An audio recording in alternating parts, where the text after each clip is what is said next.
Tally ग्रहण करता है। ज़ाओ फेंग की आवाज़ दृढ़ और स्पष्ट थी। टाइगर टैली, सैनिक शक्ति का मूल प्रमाण। शांति के समय सभी टाइगर टैलम्स राजा के पास रहते थे। युद्ध के समय सेना को चलाने के लिए राजा टाइगर टैली प्रदान करता था। सेना के नियम केवल टाइगर टैली को ही आदेश मानते थे। और अब इस संदूक के अंदर चारों महाकैंप्स के टाइगर टैलम्स थे। हाँ, हर एक का सिर्फ आधा हिस्सा, बाकी आधा चिन के राजा के पास ही था। इसका अर्थ स्पष्ट था। आज के बाद अगर किसी भी महाकैंप को सेना बुलानी होती तो पहले ज़ाओ फेंग को सूचित करना पड़ता। ज़ाओ फेंग फिर राजा से अनुमति मांगता। इस पल से ज़ाओ फेंग सभी सैनिक मंत्रियों का सर्वश्रेष्ठ नेता बन चुका था। सैनिक मंत्रियों के नेता को आसन दिया जाए। इंग ज़ेंग ने फिर हाथ हिलाया। तुरंत ही महल के सेवकों ने एक गद्दी और छोटा सा मेज लाकर सैनिक मंत्रियों के बिल्कुल आगे रख दिया। पहले सिविल और मिलिट्री अधिकारी अलग अलग बैठते थे। प्राइम मिनिस्टर को कभी बैठने का अधिकार था, लेकिन 2 चांसलर्स का सिस्टम आने के बाद ये सम्मान किसी को नहीं मिलता था। इस प्रकार पूरे दरबार में सिर्फ बैठने का अधिकार ज़ाओ फेंग को मिला। मंत्री महाराज का धन्यवाद करता है, ज़ाओ फेंग ने कहा और सीधा सैनिक मंत्रियों के सिर पर बैठ गया। ये सिर्फ अधिकार का प्रतीक नहीं, ये दर्जे का प्रतीक था। पूरे दरबार में सिर्फ चिन के राजा और ज़ाओ फेंग ही बैठे हुए थे। जैसे ही ज़ाओ फेंग ने आसन ग्रहण किया, कई मंत्रियों ने उसे अद्भुत और आदर भरी नज़रों से देखा। मंत्रियों, आगे के दरबारी कार्य जारी रखे जाएं, इंग ज़ेंग ने कहा। महाराज, हन भी आगे बढ़े। अब जबकि शियाओ हे और मेंगी चू के क्षेत्रों का शासन संभालने गए हैं, युद्ध के कारण वहां बहुत से शरणार्थी हो गए हैं। सर्दी निकट आ रही है। आपदा सहायता के लिए अनाज और सामग्री का वितरण आवश्यक होगा। चांसलर हन, इंग ज़ेंग ने आदेश दिया। अनाज और सामग्री की मात्रा का एक विस्तारित योजना तैयार करो और मुझे प्रस्तुत करो। आदेश का पालन होगा, हन भी ने श्रद्धा से कहा। दरबारी चर्चा जारी रही, ज्यादातर चू के नए जीते गए क्षेत्रों से जुड़ी बातों पर। 1 घंटा बीत गया। मंत्रियों, क्या और कोई बात है? इंग ज़ेंग ने पूछा। महाराज, और कुछ नहीं, सभी मंत्रियों ने एक साथ उत्तर दिया। अच्छा, दरबार स्थगित। ज़ाओ फेंग, ज़ंगताई पैलेस आकर मुझसे बात करो। ये कहकर इंग ज़ेंग मुस्कुराए और उठकर चले गए। फिर से ज़ंगताई पैलेस? ज़ाओ फेंग ने बेचैनी से सांस ली। हर बार जब उसे वहां बुलाया जाता था, घंटों तक बातचीत चलती थी। दूसरों के लिए ये महान सम्मान होता, पर ज़ाओ फेंग के लिए वो बस घर लौटकर अपनी पत्नी और रखैलों के साथ समय बिताना चाहता था। राष्ट्र सेनापति, बधाई हो। मेंग वू और हन यी मुस्कुराते हुए ज़ाओ फेंग के पास आए। आज से पहले शायद उनका दर्जा बराबर था, पर आज के बाद ज़ाओ फेंग उनका सीधा अधिकारी बन चुका था, चाहे वो उम्र में उससे दुगने ही क्यों ना हो। जनरल्स, आप लोग अत्यंत विनम्र हैं, ज़ाओ फेंग ने हाथ जोड़कर उत्तर दिया। अब आगे से हमें आपके नेतृत्व में काम करना होगा, मेंग वू ने मुस्कुराते हुए कहा। हाँ, हन यी ने सिर हिलाया। राष्ट्र सेनापति, बधाई हो। इसी वक्त हन भी हंसते हुए पास आ गए। चांसलर हन, नागरिक मंत्रियों के नेता होने के नाते आपकी बधाई मेरे लिए महत्वपूर्ण है, ज़ाओ फेंग ने कहा और हन भी के कंधे पर हाथ रखा। बस बस, हन भी ने आंख मारते हुए कहा, आज रात तुम्हारे घर आ रहा हूं, कोई बहाना नहीं चलेगा। क्या मुझे कभी शराब से इनकार करते देखा है? ज़ाओ फेंग ने मुस्कुराते हुए कहा। अच्छा, फिर तैयार रहना। पर राजा को ज्यादा इंतजार मत करवाओ, हान फेई ने हाथ हिलाकर कहा। अब और मजाक के मूड में नहीं था। मैं अभी ज़ांगटाई पैलेस जा रहा हूँ। ज़ाओ फेंग ने मेंगवू और हुआनी की तरफ मुस्कुराकर देखा, फिर पलटकर ज़ांगटाई पैलेस की दिशा में चल दिया। उसकी जाती हुई पीठ को देखते हुए मेंगवू और हुआनी दोनों के चेहरों पर गहरी भावनाएं उभर आईं। कितने साल हो गए! वही बच्चा जो तब सिर्फ एक युवा सैनिक था, आज ग्रेट किन का सबसे बड़ा मिलिट्री मिनिस्टर बन चुका है। दूसरों से तुलना करना सच में दुख देता है। हमें लगा था वांग जेन के पास सबसे ज्यादा मौका है। कौन जानता था कि आखिरकार उसका दामाद ही सबसे ऊपर पहुंच जाएगा। वांग जेन तो शायद सपनों में भी हंसता होगा। अब से लॉर्ड उआन हमारा ऊपर वाला है। अब हम उसके सामने पहले जैसे खुले तौर पर बात नहीं कर सकते। मेंगवू और हुआनी साथ साथ दरबार से निकल रहे, लेकिन ज़ाओ फेंग के उदय को याद करते हुए दोनों उसके भविष्य के बारे में भी सोचने लगे। कभी वो जाओ फेंग को अपना जूनियर समझ सकते थे, पर अब वो सिर्फ उसे अपना अधिकारी कह सकते थे। एक पद का अंतर हजारों को दबा देता है, ये कहावत प्राचीन काल से चली आ रही थी। जाओ फेंग की दूर होती आकृति को देखा, उसका चेहरा जटिल भावों से भरा हुआ था। न पूरी जलन, न पूरी नफरत, सिर्फ एक भारी उदासी। उधर हुहाई सिर्फ चुपचाप देख रहा था। उसने जाओ फेंग को अपनी तरफ खींचने की कोई कोशिश नहीं की, क्योंकि वो जानता था जाओ फेंग आसान नहीं था, और वर्तमान स्थिति में ये तथ्य हुहाई के लिए बिल्कुल ठीक था। ज़ांगटाई पैलेस के अंदर, मंत्री, महाराज को प्रणाम करता हूँ। जाओ फेंग ने श्रद्धा से झुककर सलाम किया। बैठो, यिंगज़ेंग ने हाथ हिलाकर कहा। आज महाराज याचिकाएं नहीं देख रहे, ये तो काफ़ी अनोखा है, जाओ फेंग ने मुस्कुराते हुए छेड़ा। आज ग्रेट किन के लॉर्ड वान वापस आए हैं, स्वाभाविक है कि मुझे तुम्हें अच्छी तरह पुरस्कार करना चाहिए, यिंगज़ेंग ने हंसकर कहा। जाओ फेंग के युवा लेकिन अधिकार से भरे चेहरे को देखकर यिंगज़ेंग के मन में एक अनजानी गर्व की भावना उभरी। ये मेरा बेटा सच में असाधारण है। अगर पूरे देश के एकीकरण का इंतजार ना होता तो शायद वो अभी ही कह देता, बेटा मैं तुम्हारा पिता हूँ। पर अगर जाओ फेंग ये सुन लेता तो शायद वो पूरी तरह हक्का बक्का रह जाता। राजा होने के बावजूद शायद वो हैरानी में गाली तक दे देता। महाराज, फॉर्मेलिटीज़ छोड़ दीजिए, बस मुझे और सोना चांदी दे दीजिए, जाओ फेंग ने हंसी के साथ कहा। तुम वाइन इंटर्न के मालिक हो, रोज़ दौलत कमा रहे हो, फिर भी मुझसे पैसे मांग रहे हो। मेरा खजाना भी तुमसे ज़्यादा अमीर नहीं है, यिंगज़ेंग ने नाक भौं से कोड़ते हुए कहा। मजाक कर रहा हूँ। अब जब तुम ग्रेट किन के नेशनल कमांडर हो तो क्या तुम वुआन कैंप के नए गार्ड कमांडर के लिए किसी का नाम सुझाओगे, यिंगज़ेंग ने पूछा। ये जिम्मेदारी मुझे दे रहे हो महाराज, डर नहीं लगता कि मैं पक्षपात कर दूंगा, जाओ फेंग थोड़ा हैरान हुआ। वुआन कैंप के कमांडर का चयन, ये उसने अब तक सोचा नहीं था। आखिरकार अगर ये अधिकार भी उसे मिल जाता तो जिम्मेदारी बहुत भारी होती। अगर मैं कह रहा हूँ तो बस बताओ, इतनी बातें क्यों? वैसे भी वुआन कैंप के वर्तमान जनरल्स के अलावा और कौन उससे संभाल सकता है? अगर किसी और कैंप से जनरल भेज दिया गया तो क्या तुम्हें लगता है सैनिक उसे स्वीकार करेंगे, यिंगज़ेंग ने हल्की सी मुस्कान से कहा। थोड़ी देर सोचकर जाओ फेंग बोला, अगर महाराज अनुमति देते हैं तो मैं तू सुई का नाम प्रस्तावित करता हूँ। क्यों, यिंगज़ेंग ने पूछा। ज़ांग हान युद्ध में आगे बढ़ने में माहिर है, लेकिन तू सुई सैनिकों को संचालित करने में ज़्यादा सक्षम है। रही बात ली यू की, तो उसकी सैनिक उपलब्धियां अभी काफ़ी नहीं हैं। अगर उसे और मेरिट न मिले तो आगे जाकर कम ही कमांडर उसे स्वीकार करेंगे, जाओ फेंग ने शांत स्वर में विश्लेषण किया। उसने वुआन कैंप के तीनों जनरल्स का पूरा मूल्यांकन कर लिया था। ली यू, असल बात यह है उसके पिता खुद महल आए थे और मुझसे विनती की थी, इसलिए मैंने उसे वुआन कैंप में जनरल बनने दिया। ली सी ने जब से ग्रेट किन में प्रवेश किया है तब से वो मेरा दाहिना हाथ रहा है। उसकी सेवाएं अपरिमित हैं। ये पहली बार था जब उसने मुझसे कुछ मांगा, मैं उसे मना नहीं कर सका, यिंगज़ेंग धीरे से बोला। पर अब इससे कोई फर्क नहीं पड़ता, जाओ फेंग मुस्कुराया। अब ली यू इतना विकसित हो गया है कि अपने बल पर खड़ा रह सके। अच्छा, तो आज से तू सुई वुआन कैंप का एक्टिंग गार्ड कमांडर होगा। जब वो अपनी क्षमता साबित कर देगा तब उसे आधिकारिक रूप से पदोन्नत कर दिया जाएगा, यिंगज़ेंग ने तुरंत फैसला सुना दिया। मंत्री आदेश स्वीकार करता है। अगर मैंने रहिंशों को पहले ना भेजा होता तो क्या तुम खुद सेना लेकर की पर चढ़ाई करने जा रहे थे, यिंगज़ेंग ने जानते हुए मुस्कुराकर पूछा। बिल्कुल, यही मेरा इरादा था। की के खिलाफ सैनिक युद्ध से ज्यादा मानसिक युद्ध काम करता है। की का राजा पहले ही डरा हुआ पक्षी बन चुका है। वो ग्रेट किन का सामना करने का साहस नहीं करेगा। बस सीमा पर सेना तैनात करके दबाव बनाना काफी है कि अपने आप समर्पण कर देगा, जाओ फेंग ने पूरे विश्वास के साथ कहा। ये निर्णय सिर्फ इतिहास की ज्ञान पर नहीं बल्कि वर्तमान परिस्थितियों पर भी आधारित था।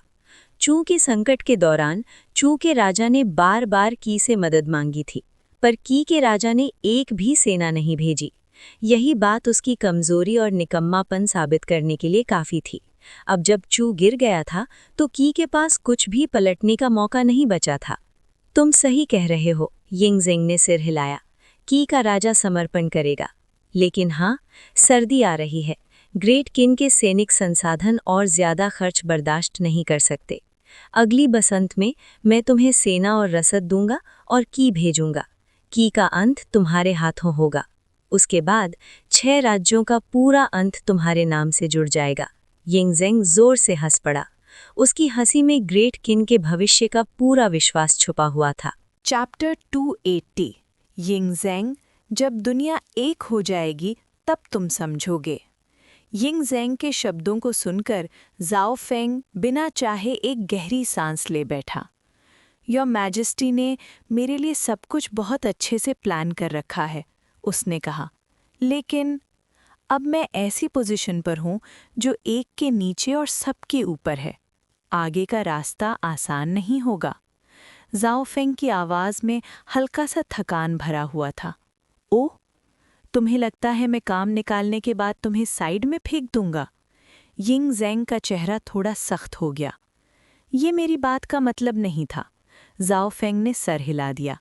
इतिहास ने चिन शी हुआंग की क्षमता और उसके मंत्रियों के साथ व्यवहार को साफ साफ लिखा है। दुनिया जीत लेने के बाद भी उसने कभी अपने योग्य और युद्ध में योगदान देने वाले अधिकारियों का सफाया नहीं किया। हर एक को सम्मान मिला, हर एक को पुरस्कार, चाहे उनका पद कितना ही ऊंचा क्यों न हो। अब पूरे ज़ोंगयुआन में सिर्फ ची राज्य बाकी है। ची के गिरते ही युद्ध का युग कुछ समय के लिए खत्म हो जाएगा। फिर दरबार में सिविल अधिकारियों का दौर शुरू होगा।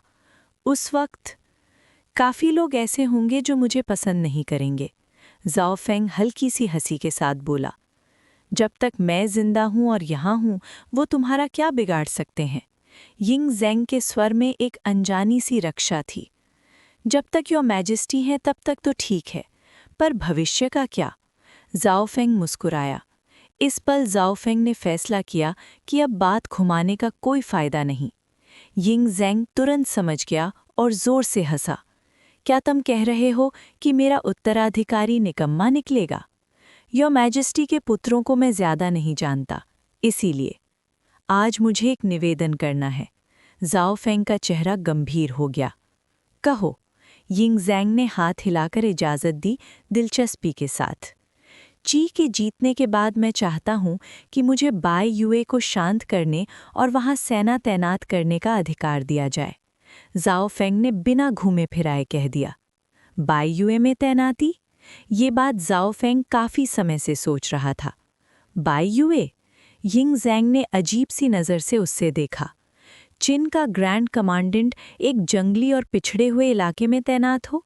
क्या तुम चाहते हो दुनिया मेरा मजाक उड़ाए, ये कहकर कि मैं योग्य लोगों को बर्दाश्त नहीं करता? यिंगज़ेंग हल्की मुस्कुराहट के साथ बोला, योर मैजेस्टी, ये मेरी इच्छा है। इसका आपकी दया या अन्याय से कोई संबंध नहीं। बाई युए की ज़मीन सच कहा जाए तो भी हमारे जोंगहुआ का ही हिस्सा है। वहाँ के लोग कोई विदेशी नहीं, बल्कि हमारे ही पूर्वजों की संतान हैं, चियाओ के वंशज। बाई युए को जीतकर उन्हें पिन के अंतर्गत लाना, उन्हें सभ्यता देना, ये ऐसा कार्य है जो पीढ़ियों तक याद रखा जाएगा। ज़ाओ फेंग ने पूरे दिल से कहा। इस विषय पर बाद में बात होगी। यिंगज़ेंग ने हाथ हिलाकर सीधा मना कर दिया। मजाक था ये। ज़ाओ फेंग जैसे व्यक्ति को इतने दूर, इतने पिछड़े इलाके में भेजना? यिंगज़ेंग कभी नहीं मान सकता था। बेटा हो या ना हो, ये फैसला असंभव था। योर मैजेस्टी, ची के बाद पूरे चाइना में कोई युद्ध नहीं बचेगा। मैं सियानयांग में बेकार बैच नहीं सकता। मैं पिन की सीमा और आगे बढ़ा सकता हूँ। ज़ाओ फेंग की आवाज़ में थोड़ी घबराहट आ गई। बाई युए की तैनाती उसके लंबे समय की योजना का मूल था। अगर वहाँ उसका पक्का बेस बन गया तो आगे चलकर जब पिन का पतन शुरू होगा, उसके पास अपनी एलीट सेना के साथ पूरे देश को कुछ ही सालों में जीत लेने का मौका होगा। इस बात पर उसे पूरा विश्वास था। सीमाओं का विस्तार बाद में भी हो सकता है। अभी मैं चाहता हूँ तुम सियानयांग में रहो। वैसे भी जब दुनिया एक हो जाएगी तो स्थिति बदल सकती है। शायद तुम्हारे लिए एक बहुत बड़ी सरप्राइज तैयार हो। यिंगज़ेंग ने अर्थपूर्ण मुस्कुराहट के साथ कहा। कैसी सरप्राइज? क्या मुझे क्राउन प्रिंस बनाकर गद्दी ही दे देंगे? ज़ाओ फेंग ने मन ही मन झुंझलाकर सोचा। तुम गद्दी से ज्यादा बाई युए जाना चाहते हो? तुम्हें लगता है तुम्हारे युद्ध के योगदान गद्दी के लिए काफ़ी नहीं? यिंग ज़ैंग ने मुस्कुराते हुए पूछा। योर मैजेस्टी फ्यूडल सिस्टम लागू नहीं करना चाहते, फिर गद्दी का मुझे क्या फ़ायदा? ज़ाओ फेंग ने शांत स्वर में जवाब दिया। फ्यूडल व्यवस्था की कमियां यिंग ज़ैंग को अच्छी तरह मालूम थीं और ज़ाओ फेंग को भी अपनी चिंता थी। अगर फ्यूडल व्यवस्था लागू हो गई तो पिन के पतन का इतिहास बदल जाता और उसके लिए तेज़ी से शक्ति हासिल करना मुश्किल हो जाता। जब इतिहास बदला नहीं जा सकता तो उसे जैसे का तैसा रहने देना ही बेहतर था। तुम चीज़ों को बहुत साफ देखते हो, यिंग ज़ैंग ने संतुष्ट भरी मुस्कुराहट के साथ कहा। Feudal system? यिंग ज़ैंग का फैसला पक्का था। नहीं, पिन का भविष्य कमांडरी सिस्टम पर ही टिका रहेगा। सारी शक्ति उसके हाथ में रहेगी। वो जौ राजवंश जैसी गिरी हुई कहानी दोहराना नहीं चाहता था, जो शक्ति के विकेंद्रीकरण की वजह से टूट गया था। इसीलिए ज़ाओ फेंग ने कभी राजा बनने का सपना नहीं देखा। यिंग ज़ैंग का मन बदलने वाला नहीं था, कोई भी नहीं बदल सकता था। तो योर मैजेस्टी, कृपया मेरी बाई युए वाली याचिका मंजूर करें। अगर बाई युए नहीं तो कम से कम उत्तर की सीमा। मुझे सेना के साथ युद्ध करना पसंद है, वही मेरी नियति है। ज़ाओ फेंग ने आंखों में छिपी हुई इच्छा के साथ एक बार फिर से कोशिश की। Chapter 280 continued. जब दुनिया एक हो जाएगी तब तुम समझोगे। उसने हार नहीं मानी थी। यिंग ज़ैंग ने ज़ाओ फेंग को देखा, आंखों में हल्की सी मनोरंजक मुस्कुराहट के साथ। तुम सच में सेना का नेतृत्व करने पर अड़े हुए हो? मैं सेना से ही आया हूँ, ज़ाओ फेंग ने सीधेपन से जवाब दिया। फौज संभालना, युद्ध लड़ना, यही मेरा कर्तव्य है। अच्छा, यिंग ज़ैंग ने धीरे से कहा, जब तुम इतने उत्सुक हो। जब दुनिया एक हो जाएगी तब देखते हैं हालात क्या होती हैं। उस वक्त तुम खुद फैसला कर लेना, क्या तुम अब भी बाईयुए जाना चाहते हो या नहीं। यिंग ज़ैंग मुस्कुराया। निश्चिंत रहिए योर मैजेस्टी, ज़ाओ फेंग ने बिना हिचकिचाहट कहा। मेरा इरादा नहीं बदलेगा। बहुत अच्छा। बाहरी तौर पर बात यहीं खत्म हुई, लेकिन अंदर ही अंदर चिन के राजा ने आखिरकार ढील दे ही दी। जैसे ही दुनिया एक हो जाएगी मैं बाईयुए जाऊंगा, वहां अपनी ताकत को मजबूत करूंगा।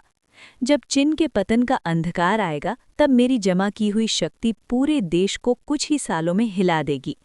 ज़ाओ फेंग मन ही मन खुशी से भर उठा। उधर ये लड़का, बाईयुए की रक्षा का विचार भी इसके दिमाग में आ गया। जब दुनिया एक हो जाएगी मैं तुम्हारी माँ को यहाँ ले आऊँगा और तब तुम जान जाओगे तुम असल में कौन हो। पूरा चिन, ग्रेट चिन तुम्हारा होगा। कौन हिम्मत करेगा तुम्हारा विरोध करने की? और ऊपर से चीर और बाकी सब मार्शल आर्ट्स का जिक्र करते रहते हैं। ये लड़का अपने अंदर कितने राज छुपा के बैठा है। पर कोई बात नहीं, जब तक ये यहाँ है ग्रेट चिन कम से कम 100 साल तक कभी नहीं गिरेगा। यिंग ज़ैंग के चेहरे पर भी एक गहरी अर्थपूर्ण मुस्कुराहट थी। बाप बेटा दोनों मुस्कुरा रहे थे।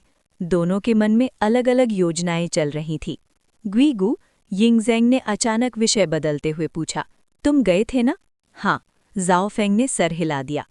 ग्वीगू जी ने तुमसे क्या कहा? यिंग ज़ैंग ने जिज्ञासा से पूछा। उनका कहना है कि मैं एक असाधारण प्रतिभा हूँ, ज़ाओ फेंग ने कैजुअली जवाब दिया। वो मुझे खुद शिक्षा देना चाहते हैं। उन्होंने कहा कि अगर मौका मिले तो मुझे ग्वीगू जाकर और अध्ययन करना चाहिए। ग्वीगू जी का तुम्हें शिष्य बनना ये एक महान अवसर है, यिंग ज़ैंग तुरंत बोला। तुम्हें इसे कभी मना नहीं करना चाहिए। ग्वीगू जी, एक जीवित कथा, ऐसा व्यक्ति जिसका ज्ञान और योजना शक्ति अप्रतिम थी। अगर ज़ाओ फेंग उनसे सीख गया तो वो और भी भयंकर रूप में उभरेगा और इसका सबसे बड़ा लाभ ग्रेट चिन को ही मिलेगा। चांगताई पैलेस के अंदर यिंग ज़ैंग एक के बाद एक सवाल पूछता रहा। हर बार ऐसा ही होता था जब ज़ाओ फेंग दरबार में आता था। अंत में राजभवन में भोजन करने के बाद ज़ाओ फेंग अपने घर लौट आया। पति, जैसे ही उसने कदम रखा उसकी पत्नियां और रखैले आगे बढ़कर उसका स्वागत करने लगीं। जब वो युद्ध पर गया था तब उसकी 3 रखैले ने अभी संतान को जन्म नहीं दिया था और अब वापस आने पर तीनों के हाथों में कुछ महीने के शिशु थे। ज़ाओ फेंग बिल्कुल हैरान नहीं था।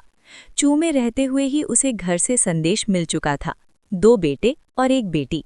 नाम भी वो पहले ही चुन चुका था, बेटे जाओ वन और जाओ लिन, बेटी जाओ या। पिताजी, नन्हे बच्चे उसे प्यार भरी नज़रों से देख रहे थे। जाओ वू और जाओ पान जो पहले पैदा हुए थे अब लगभग 4 साल के हो चुके थे। दोनों खुशी से उसकी टांगे पकड़कर लटक गए, एक इधर एक उधर।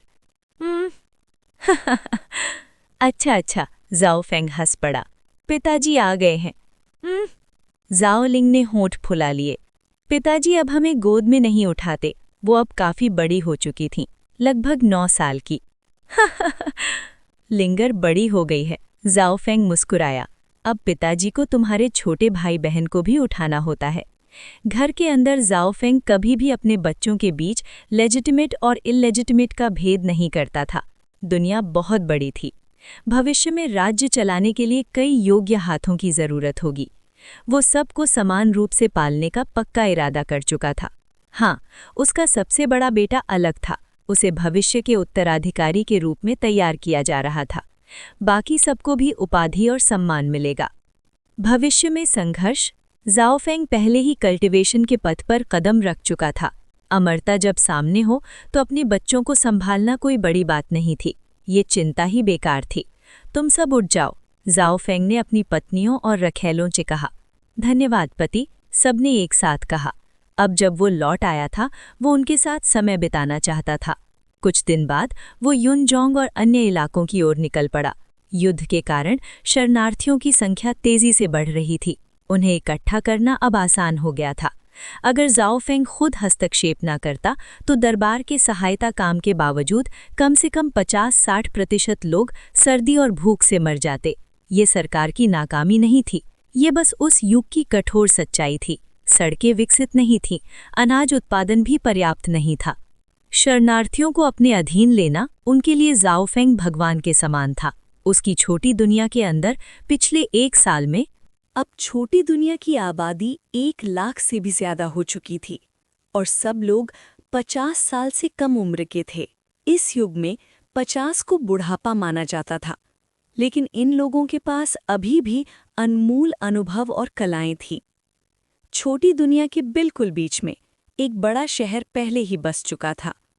बाहर की दुनिया की कई शिल्प, कला और तकनीक भी यहाँ लाई जा चुकी थी। इस छोटी दुनिया में जीने के लिए हर व्यक्ति के पास कोई न कोई हुनर होना जरूरी था। जिनके पास हुनर नहीं था वो खेतों में काम करते थे। यहाँ न प्राकृतिक आपदा थी, न युद्ध, न लूटपाट। सब शांति से जी सकते थे। ये सच में एक शुद्ध भूमि थी।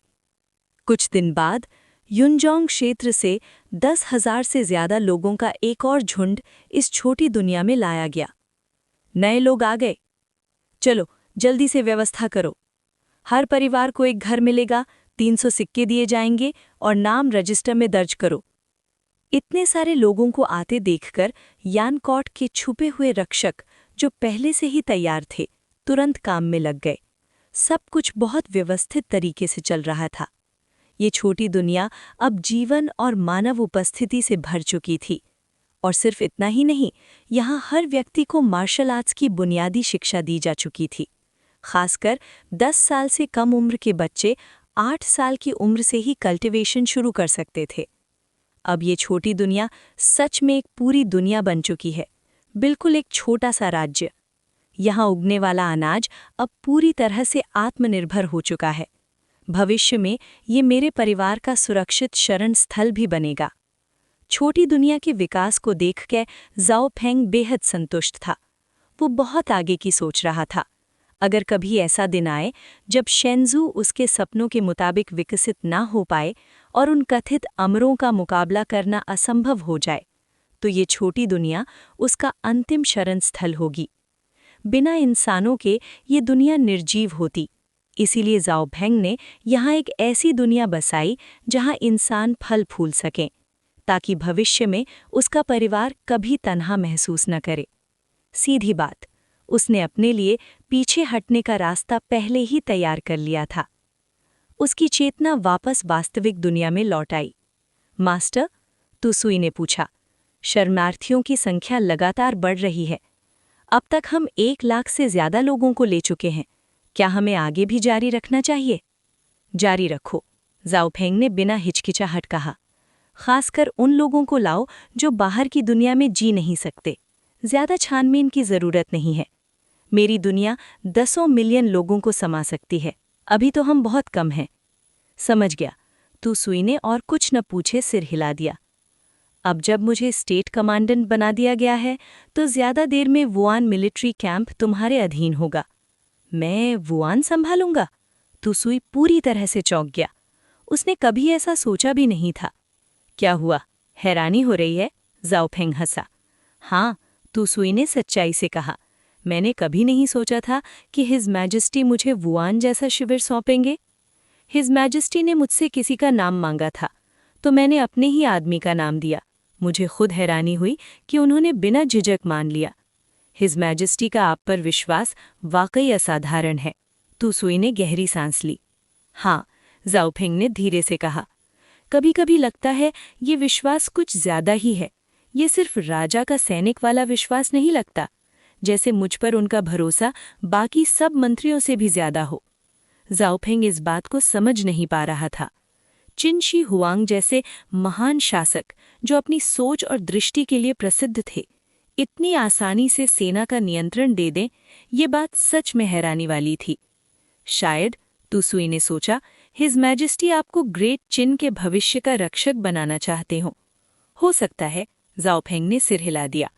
लेकिन सच ये भी है, हिज मैजेस्टी महान है पर उनके बेटे कोई खास प्रतिभाशाली नहीं है। जब वो इस दुनिया से जाएंगे, ग्रेट चिन में अवश्य ही अफरा तफरी मचेगी। ये सच है, तू सुई ने गंभीरता से कहा। बस इतना ही, जाओ फेंग ने कहा। तुम युनजोंग की रक्षा अच्छी तरह करना, मुझे और जगहों पर भी जाना है। ये कहकर जाओ फेंग हवा में उठा और आसमान को चीरता हुआ दूर गायब हो गया। मास्टर तो धीरे धीरे कथाओं के अमर देवताओं जैसे होते जा रहे हैं, तू सुई ने श्रद्धा से सोचा। समय बीतता गया, सर्दी आ गई। पूरा शेंजू बर्फ की चादर में ढक चुका था। बस दक्षिणी क्षेत्रों में हालत थोड़े बेहतर थे। दरबार के सभा भवन के अंदर, योर मैजेस्टी, यान राज्य में भारी बर्फबारी हुई है। कई शहरों से जमने और भूख की आपदा की सूचना आई है। कृपया राहत के आदेश दें। योर मैजेस्टी, एक और आवाज उठी। की के राजा ने एक दूत और राज्यपत्र भेजा है। उनका प्रस्ताव है कि वो स्वयं को एम्परर घोषित करें।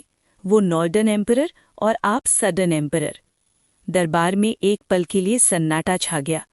चैप्टर 281 जाओ फेंग। माँ, शिनयांग हमारे साथ चलो। दरबार में एक के बाद एक मंत्री अपनी अपनी रिपोर्ट पेश कर रहे थे। यिंगज़ैंग शांत भाव से सब सुन रहा था, हर बात पर सोच विचार करके तुरंत फैसला ले रहा था। जब उसने सुना कि ची का राजा उसके साथ एम्परर का टाइटल बांटना चाहता है और खुद को भी एम्परर घोषित करने की बात कर रहा है, तो यिंगज़ैंग हंस पड़ा। ची का राजा सपनों की दुनिया में जी रहा है, उसने धीरे से कहा, आवाज में व्यंग्य था। इस समय भी क्या उसे लगता है कि मैं ची को नष्ट नहीं कर सकता? इस वक्त पूरे शेंजू में सिर्फ ची राज्य ही बचा था। चिन की महत्वाकांक्षा अब छुपी हुई बात नहीं रही थी। ची बिल्कुल अकेला पड़ चुका था। वो किससे मदद मांगेगा? तो युहुन से, गुगुरियों से, या फिर क्या ची का राजा श्योंगनू या दुंगू जैसे बर्बर कबीलों से मदद मांगने की हिम्मत करेगा? क्या वो इतना बड़ा जोखिम लेगा? यन के राजा शी का अंत अभी सबको याद था। अपनी ही जनता से गद्दारी, देशद्रोह। ऐसा काम सिर्फ पीढ़ियों तक कलंक नहीं छोड़ता, बल्कि उसका अंजाम तुरंत मौत भी होता है। और वो मौत जाओ फेंग के हाथों आई थी। अगर ची का राजा जीना चाहता है और यन के राजा जैसा अंजाम नहीं भोगना चाहता, तो वो कभी भी विदेशी कबीलों से मिलने की हिम्मत नहीं करेगा। योर मैजेस्टी, हानफेई ने मुस्कुराते हुए कहा, ची के राजा का ये कदम सिर्फ एक परीक्षा है। वो जांचना चाहता है कि क्या ग्रेट चिन सच में ची पर चढ़ाई करेगा या नहीं। उससे कोई भ्रम मत रहने दो। यिंगज़ैंग ने ठंडे स्वर में कहा, मेरा आदेश जारी करो। ची में तैनात हमारे सभी दूतों को वापस बुला लो और ये बात फैला दो कि जैसे ही बसंत आएगा और बर्फ पिघलेगी, चिन की सेना ची पर चढ़ाई करेगी। इस पल चिन की राष्ट्रीय शक्ति अपने इतिहास के सबसे शिखर पर थी। चाहे ची के पास लाखों सैनिक क्यों न हो, वो चिन के 10 लाख से ज्यादा लोहे जैसी फौजों का मुकाबला नहीं कर सकता था। ये युद्ध, ली सी ने कहा, सिर्फ दबाव का युद्ध है। हमें ची को बिना तलवार उठाए घुटनों पर लाना है। ची सेंजू का ज्ञान केंद्र रहा है। जीशिया अकेडमी, जहां मैं और चांसलर हान दोनों ने विद्या प्राप्त की। उसके अलावा भी ची में कई महान अकेडमी हैं। अगर ये सब चिन में शामिल हो जाएं, तो भविष्य में हमारे साम्राज्य को अपार लाभ होगा। इसलिए सबसे अच्छा तरीका ये है कि ची का राजा स्वयं ही आत्मसमर्पण कर दे। वेलियाओं ने बात आगे बढ़ाई। इस वक्त ची डरा हुआ पक्षी है, लेकिन सिर्फ राजा को सुख समृद्धि और उसके पुरखों के मंदिर बचाने का वादा काफी नहीं होगा। हमें एक ऐसे सेनापति को भेजना होगा जिसका नाम ही पूरी दुनिया को कांपा दे। ची के राजा को पूरी तरह समझ आ जाना चाहिए कि चिन के खिलाफ खड़े होना पूरी तरह बेकार है। तभी दबाव का ये योजना सफल होगी। ये कहते हुए वेलियाओं की नज़र एक ऐसे व्यक्ति पर टिक गई जो दरबार के एक कोने में आंखें बंद किए शांत बैठा था, जाओ फेंग। एक एक करके सारे मंत्रियों की दृष्टि उसी पर जा टिकी। दरबार में अचानक सन्नाटा छा गया। जाओ फेंग ने महसूस किया और धीरे से आंखें खोली। सब मुझे ही क्यों देख रहे हो? उसने हंसकर कहा। फिर यिंग ज़ैंग की तरफ मुड़कर हाथ जोड़ते हुए बोला, योर मैजेस्टी, जैसे ही आदेश मिले मैं ची के लिए प्रस्थान करने को तैयार हूँ। हाँ हाँ हाँ, यिंग ज़ैंग जोर से हंसा। वेलियाओं की बात बिल्कुल सही है। अगर इस दुनिया में कोई ऐसा व्यक्ति है जिसका नाम ही भय और सम्मान पैदा कर दे, तो वो है हमारे ग्रेट चिन का वुआन जुन। योर मैजेस्टी की दृष्टि अद्भुत है, वेलियाओं ने उच्च स्वर में कहा। बसंत आते ही जनरल वुआन ची के लिए प्रस्थान करेंगे। यिंग ज़ैंग ने मुस्कुराते हुए आदेश दिया। मैं आदेश स्वीकार करता हूँ, जाओ फेंग ने प्रसन्नता से कहा। ची की यात्रा, ये सच में दिलचस्प होने वाली थी। पिछले सभी युद्धों के मुकाबले ची का विजय सबसे आसान होने वाला था। अच्छा, यिंग ज़ैंग ने कहा, अब जमाव और ठंड की आपदा पर चर्चा करें। इस विषय पर दरबार के पास सिर्फ इतना ही विकल्प था कि साधन भेजे जाएं और स्थानीय अधिकारियों को राहत का आदेश दिया जाए। प्राकृतिक आपदा मानव के बस में नहीं होती, सिर्फ जितना हो सके उतनी मदद ही दी जा सकती है। अभी हमारे पास स्मोकलेस कोल नहीं है, सिर्फ चारकोल है। इससे भविष्य के विकास के लिए लिखित रूप में दर्ज करना होगा। इसके अलावा हमारे पास कॉटन भी नहीं है। ट्रेजर चेस्ट से भी ये चीज़ें नहीं मिल रहीं। शायद भविष्य में हमें पश्चिम के क्षेत्रों को जीतकर ये सब प्राप्त करना पड़े। जाओ फेंग मन ही मन विचार कर रहा था। दरबार की चर्चा जारी रही और जाओ फेंग चुपचाप सुनता रहा। उसके लिए ये समय बेहद महत्वपूर्ण था। इंपीरियल कोर्ट में रहकर उसे दुनिया की स्थिति का सीधा ज्ञान मिलता था।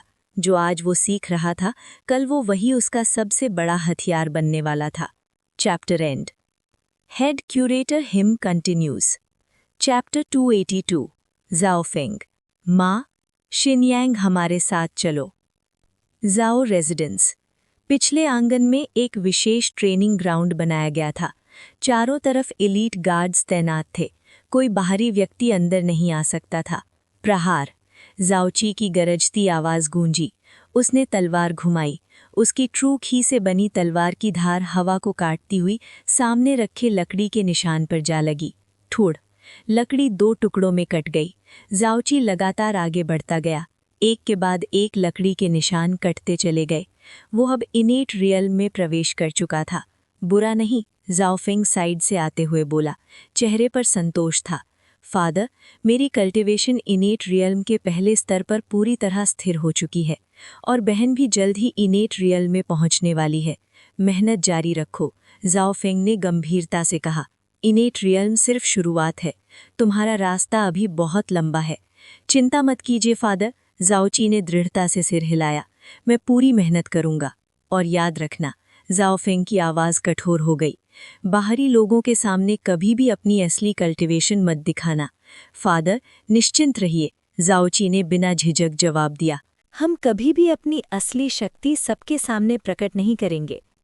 अब पहले से ज्यादा परिपक्व हो चुके झाओची ने गंभीरता से वादा किया। झाओ फेंग ने संतुष्टि के साथ सिर हिलाया। अच्छा, ऐसा ही होना चाहिए। अपनी वर्तमान शक्ति के साथ झाओ फेंग को अब किसी चीज का भय नहीं था। लेकिन जब तक ग्रेट किन का अधिकार अभी भी किन के राजा के हाथ में था, तब तक मार्शल आर्ट से जुड़ी बातें गुप्त ही रखनी होंगी, वरना भविष्य में अनावश्यक जटिलताएं पैदा हो सकती थीं। चाहे झाओफेंग का इरादा डिवाइन कॉन्टिनेंट में मार्शल कल्टीवेशन का नया युग लाने का हो, ये सब तभी संभव था जब पूरी भूमि पर उसका पूरा नियंत्रण हो। सिर्फ उसके सबसे विश्वसनीय लोगों को ही सच्ची गहरी मार्शल टेक्निक सीखने की अनुमति मिलेगी। लॉयल्टी, ये सबसे महत्वपूर्ण चीज़ थी। यिंगर, झाओफेंग ने झाओलिंग की तरफ देखते हुए कहा, तुम्हें भी मेहनत से अभ्यास करना होगा, तभी तुम भविष्य में खुद की रक्षा कर पाओगी। झाओलिंग ने गंभीरता से सिर हिलाया, आंखों में दृढ़ता चमक रही थी। फादर, झाओची ने पूछा, मेरे छोटे भाई बहन कब ट्रेनिंग शुरू करेंगे? कम से कम 6 साल के होने के बाद, झाओफेंग ने मुस्कुराते हुए अपने बेटे के सिर पर हाथ फेरा। इसके बाद वो मुड़कर अपने अलग थलग कल्टीवेशन चेंबर की तरफ चल दिया। सभी ट्रेजर चेस्ट्स खोलो, झाओफेंग ने आदेश दिया। 2 टियर 3 ट्रेजर चेस्ट्स खोले जा रहे हैं। प्राप्त हुए 10 tier 4 spiritual roots, vermilion fruit trees. प्राप्त हुई heaven grade low tier martial technique, 9 Yang सनविट सूत्र।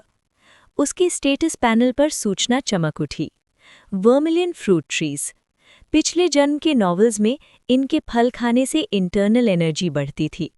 टियर 4 स्पिरिचुअल रूट्स, ये तो हेवन ग्रेड कल्टीवेशन मटेरियल्स के बराबर हैं, उन सब वुक्सिया कहानियों से कहीं गुना शक्तिशाली। अगर सही तरह से उगाए गए तो ये मेरे लोगों की ट्रेनिंग के लिए बहुत लाभदायक होंगे।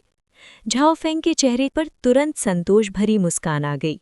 जहां तक 9 यांग सनलिट सूत्र का सवाल था, ये निश्चित रूप से haven grade low tier technique थी, लेकिन झाओफेंग की अपनी कल्टीवेशन मेथड इससे भी अधिक शक्तिशाली थी। ये 9 यांग सनलिट सूत्र कियर और बाकी बच्चों को परिवार की मूल कल्टीवेशन टेक्निक के रूप में दी जा सकती है।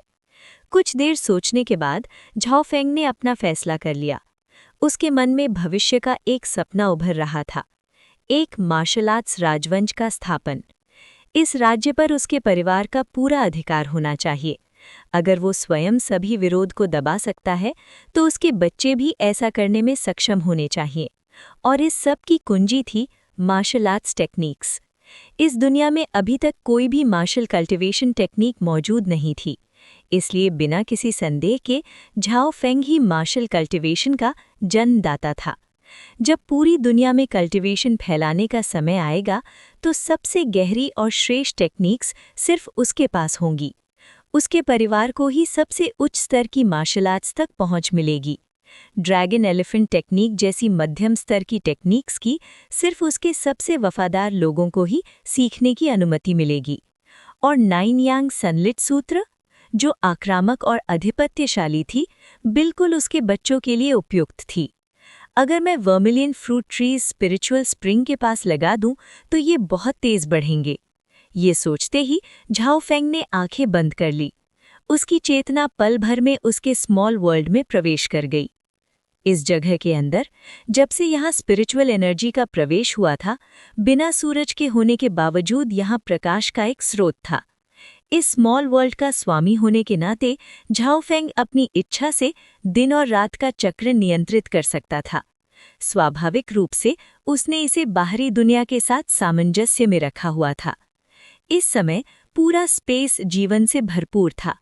लोग सूरज उगते ही काम करते और सूरज ढलने पर विश्राम। युद्ध और अराजकता से गुजर चुके साधारण लोगों के लिए ऐसी जिंदगी कभी सिर्फ एक असंभव सपना हुआ करती थी। आज ये उनकी रोजमर्रा की वास्तविकता थी। यहाँ लोग मेहनत के बदले मेहनत का फल पाते थे। जितनी ज्यादा मेहनत, उतना ज्यादा पुरस्कार। सच कहें तो इस स्मॉल वर्ल्ड में किसी भी चीज का निजी स्वामित्व नहीं था। सब कुछ अभी भी यांटिंग के नियंत्रण में था। भविष्य में झाओफेंग धीरे धीरे ये बंधन ढीले करने का इरादा रखता था, ताकि ये दुनिया भी बाहरी राज्य की तरह विकसित हो सके। लेकिन अभी इसका समय नहीं आया था। ये जगह सच में काफी जीवंत हो गई है। अब तो मुर्गे और बत्तख भी हो गए हैं।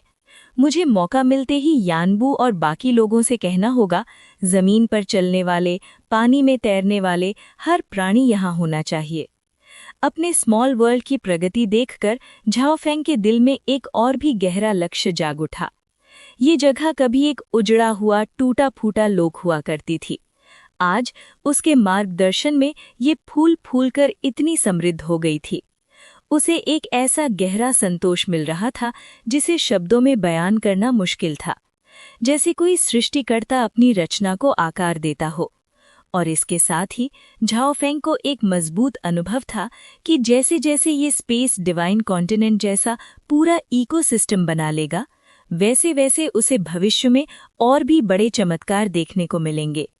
ये ड्रैगन तो सच में जिंदगी का मजा ले रहा है, झाओ फेंग ने मन ही मन कहा। उसकी नज़र स्पिरिचुअल स्प्रिंग की तरफ गई। वहां काला ड्रैगन आराम से लेटा हुआ था, गहरी नींद में। अदृश्य धाराओं के रूप में स्पिरिचुअल एनर्जी लगातार उसके शरीर में समा रही थी। कभी कभी वो स्प्रिंग के पानी में पूरी तरह डूब जाता, जैसे उसकी शक्ति में स्नान कर रहा हो। समय के साथ जो कभी एक छोटा सा स्रोत था, वो बढ़कर लगभग 100 फुट चौड़ा एक झील बन चुका था। ये पानी पूरा का पूरा संघनित स्पिरिचुअल एनर्जी से बना था। इसकी कीमत अनमोल थी। मुझे किसी दिन कियर और बाकी बच्चों को इसमें स्नान करने देना चाहिए, झाओ फेंग ने सोचा। इससे उनकी नेचुरल टैलेंट और फिजिक दोनों को बहुत बड़ा फायदा मिलेगा। झाओ फेंग ने ये बात अपने मन में नोट कर ली। फिर उसने वर्मिलियन फ्रूट ट्रीज को निकाला। सिर्फ एक विचार के साथ जमीन फट गई और उसमें 10 रोपण गड्ढे बन गए। 10 वर्मिलियन फ्रूट के नन्हे पौधे आसमान से नीचे उतरकर सीधे मिट्टी में स्थापित हो गए और जमीन बिना किसी दरार के वापस बंद हो गई। तुरंत बाद झाओ फेंग ने स्पिरिचुअल स्प्रिंग के पानी का एक हिस्सा नियंत्रित किया और उसे 10 धाराओं में बांट दिया, जो सीधे पौधों पर बरसने लगी। ये साफ दिख रहा था। स्पिरिचुअल स्प्रिंग के प्रभाव में पौधों ने तेज गति से जड़ पकड़ ली और असामान्य रफ्तार से बढ़ने लगे। मैं इस इलाके में स्पिरिचुअल एनर्जी की घनत्व 10 गुना और बढ़ा देता हूँ। इससे वर्मिलियन फ्रूट ट्रीज और भी जल्दी मैच्योर हो जाएंगे। फैसला करते ही झाओ फेंग ने अपनी इंटेंट चला दी। परिवर्तन तुरंत शुरू हो गया। चारों तरफ के शून्य आकाश की स्पिरिचुअल एनर्जी उबलने लगी। घूमती हुई वर्मिलियन फ्रूट ट्रीज के चारों ओर एक चक्र बनाने लगी। घनी स्पिरिचुअल एनर्जी और स्पिरिचुअल स्प्रिंग के पोषण के नीचे पेड़ों की वृद्धि आंखों के सामने हो रही थी। सिर्फ कुछ ही सांसों के बीच 10 वर्मिलियन फ्रूट ट्रीज मुट्ठी जितनी मोटी तनों वाले युवा पेड़ बन चुके थे और स्पिरिचुअल एनर्जी की लगातार आपूर्ति के साथ उनका बढ़ना अभी भी जारी था। इस ग्रोथ रेट को देखते हुए लगता है 1 साल के अंदर ही ये पूरी तरह से मैच्योर हो जाएंगे। जैसा कि सोचा था, जब स्पिरिचुअल एनर्जी पर्याप्त हो तो समय की कमी भी पूरी की जा सकती है। झाओ फेंग ने मन ही मन विचार किया। इसके बाद उसने अपनी चेतना स्मॉल वर्ल्ड से वापस खींच ली। ज़ैंगमिंग, झाओ फेंग ने आवाज दी। आदेश मालिक। ज़ैंगमिंग तुरंत दरवाजे से अंदर आया और झुककर खड़ा हो गया। यान टिंग को मेरा संदेश भेजो। रेफ्यूजीज को लेना जारी रखो, साथ ही जंगली जानवर और युद्ध घोड़े इकट्ठा करने पर भी ध्यान दो, जो जमीन पर चलते हैं, जो पानी में तैरते हैं, सब कुछ जितना ज्यादा हो सके पकड़ कर लाया जाए। भयानक जानवरों के लिए सिर्फ एक्वायर्ड रेल्म के 5वें स्टार या उससे ऊपर के लोगों को ही भेजा जाए। और एक और बात, जितना भी जीवित प्राणी हो, जियूशान टैवर्न के जरिए खुलेआम खरीदा जा सकता है। जब पर्याप्त संख्या हो जाए तो मैं खुद उन्हें कलेक्ट करूंगा। झाओ फेंग ने शांत लेकिन दृढ़ स्वर में आदेश दिया। समझा। ज़ैंगमिंग ने तुरंत हाँ भरी और पीछे हट गया। वो पहले ही झाओ फेंग के स्मॉल वर्ल्ड को देख चुका था। उसे पूरी तरह से पता था कि भविष्य में वो दुनिया झाओ फेंग के सबसे विश्वसनीय लोगों का आश्रय स्थल बनेगी, एक ऐसी जगह जो बाहरी दुनिया से पूरी तरह से अलग होगी। अभी के लिए मुझे अपनी कल्टीवेशन पर ध्यान देना चाहिए और बस वसंत का इंतज़ार करना है। मेरे सारे एट्रीब्यूट्स पहले ही 8000 से ऊपर पहुंच चुके हैं। आने वाले दिनों में मैं उन्हें 9000 के पार ले जाऊंगा।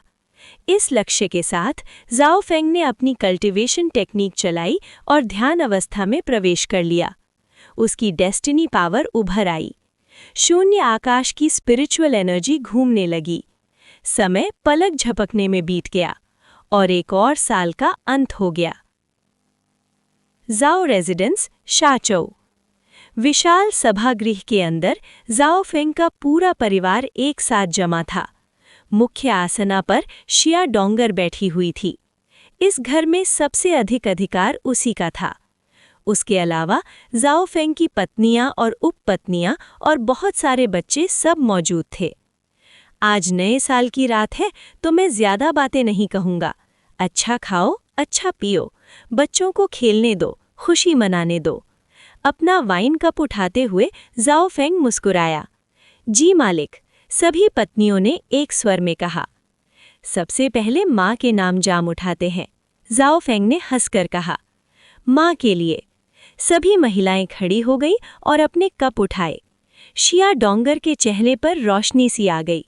वो आमतौर पर शराब नहीं पीती थी, लेकिन आज का दिन खास था। इस कप को माँ पूरा करेंगी, शिया डोंगर ने मुस्कुराते हुए कहा। जी, अपने भाई बहनों को ले जाकर अपनी दादी को प्रणाम कराओ। जाओ फेंग ने अपने बच्चों की तरफ देखा। जी, जाओ ची ने तुरंत सिर हिलाया। सबसे बड़ा होने के नाते उसने आगे बढ़कर छोटे भाई बहनों का नेतृत्व किया। सभी बच्चे शिया डोंगर के सामने घुटनों के बल बैठ गए। दादी माँ, हम आपको अनंत सुख की कामना करते हैं।